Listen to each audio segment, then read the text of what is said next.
Learn English while learning about daily life in Australia with Rob McCormack.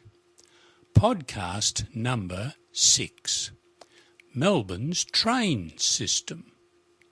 Hi. Melbourne is a large city with a population of around 4.2 million people. Melbourne is also spread over an area of about 2,000 square kilometres. Like all big cities, people need to travel in Melbourne. Many people work in the city centre, and each day they need to get to and from work. Still more people like to shop and visit the city centre. About 800,000 people use the city centre each day. Melbourne has a train system, Metro Melbourne, a bus system, and also, for the inner city, a tram system. As well, many people still use their cars to get into the city every day. In this podcast, I will talk about the train system for our city. Metro Melbourne, trains in Melbourne. The train system, called Metro Melbourne, has 16 lines linking the centre of the city to most of the major suburbs of Melbourne. The lines are named after the final destination for each line. For example, the line closest to me is the Lilydale line. Lilydale is a nice village on the edge of Melbourne's northwest. I often ride through Lilydale on my motorcycle rides into the hills around Melbourne. So this line is called the Lilydale line. The Metro Melbourne system is mostly above the ground. Only the small section which runs around the city centre is underground, passing through 3 underground stations. The main city stations are Southern Cross Station and Flinders Street Station, and these are above ground. Flinders Street Station is an older style building and very interesting. Southern Cross Station is a new building and very modern. Each train station has protective services officers.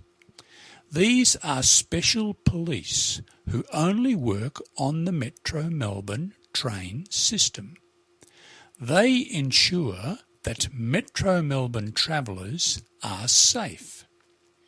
Melbourne's train system is a generally safe system, and people can use it safely right up until the last train. The last train from the city leaves at around midnight for most lines. On weekends, a bus service, Night Rider, runs after the last train to most suburbs. But I am always in bed by that time. To ride on Melbourne's trains, you must have a special card called a myki. There is no other way to pay for your travel on a Melbourne train. First, you need to buy a myki card for $6, and you must load some money onto it. You can buy a myki card at any train station, at many shops, for example 7-Eleven, and from Mikey self-service machines at train stations. When you buy a Mikey card, you can also load some money onto it at the same time. It's really quite easy. Every time you travel, you must touch on at the Mikey reader machine at the entrance to the station where you begin your journey.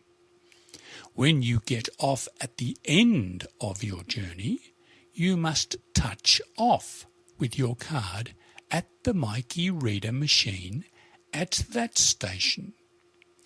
The Mikey system subtracts your fare from the amount you loaded onto your Mikey. I put $30 on my Mikey when I first bought it. It costs about $5.50 to go from my nearest station into the city.